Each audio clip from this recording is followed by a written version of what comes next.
Soal pertama, sebuah bandul digetarkan selama 4 menit menghasilkan getaran sebanyak 160 getaran.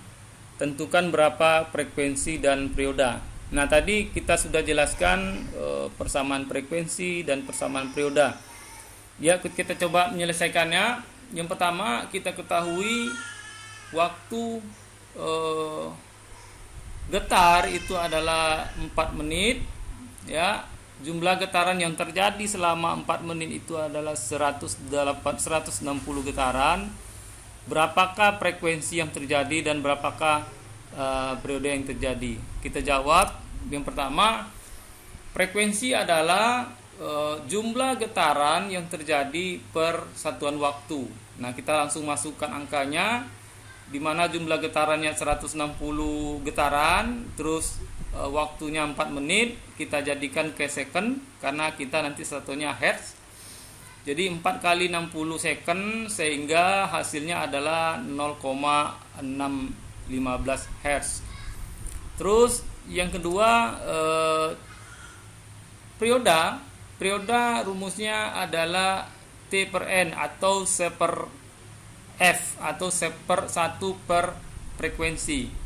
Jadi tadi angkanya sudah ada, T-nya adalah 4 menit dijadikan ke second dibagi dengan jumlah getaran, sehingga waktunya adalah sehingga periodanya adalah 1 per 5 second, 1,5 second maksudnya. Kita coba contoh kedua.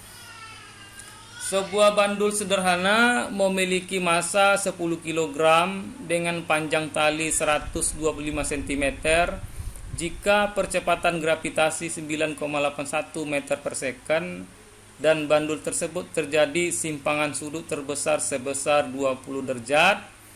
Tentukan gaya yang menarik bandul saat simpangan maksimum dan tentukan perioda serta frekuensi yang terjadi. Nah, di sini yang ditanya adalah gaya yang menarik bandul. Artinya adalah gaya pemuli di sini, ya, gaya pemuli bandul.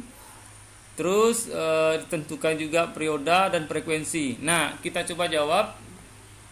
Ini diketahui tadi masanya 10 kilo, terus panjang talinya adalah 1,25 meter, sudut maksimum atau simpangan sudut maksimumnya adalah 20 derajat pada saat bandul ini kita gerakkan. Maka ketika dia gerakan yang paling tinggi atau panjang yang penarikan yang paling panjang, dia membentuk sudut 20 derajat, ya. Ditanya adalah gaya pemuli atau gaya yang menarik bandul, terus perioda dan frekuensi.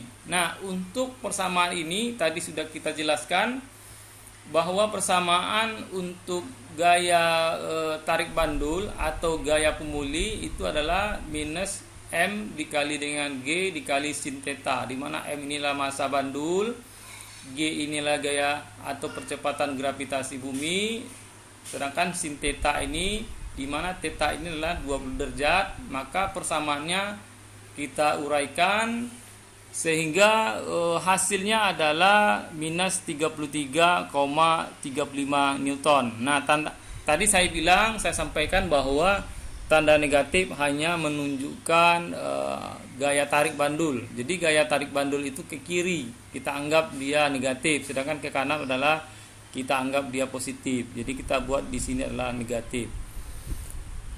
Terus yang kedua yaitu frekuensi, perioda. Perioda terhadap panjang tali bandul persamaannya adalah 2 dikali V dikali dengan akar panjang tali dibagi dengan percepatan gravitasi. Jadi kita masukkan angkanya 2 dikali 3,14 dikali dengan 1,25 meter dibagi 9,81 meter per second kuadrat. Kita dapat periodanya adalah 2,24 second.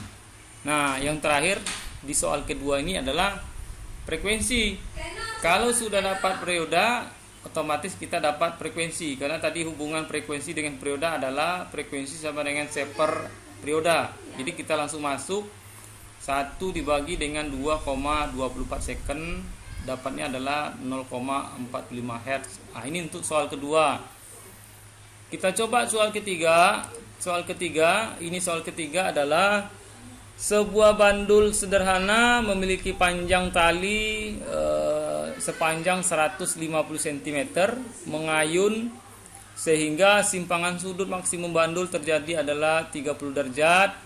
Tentukan kecepatan maksimum yang terjadi. Nah, tadi kita sudah menjelaskan bahwasanya rumus atau persamaan kecepatan adalah akar 2 dikali dengan gaya gravitasi dikali dengan panjang bandul dikali dengan 1 dikurang cos theta.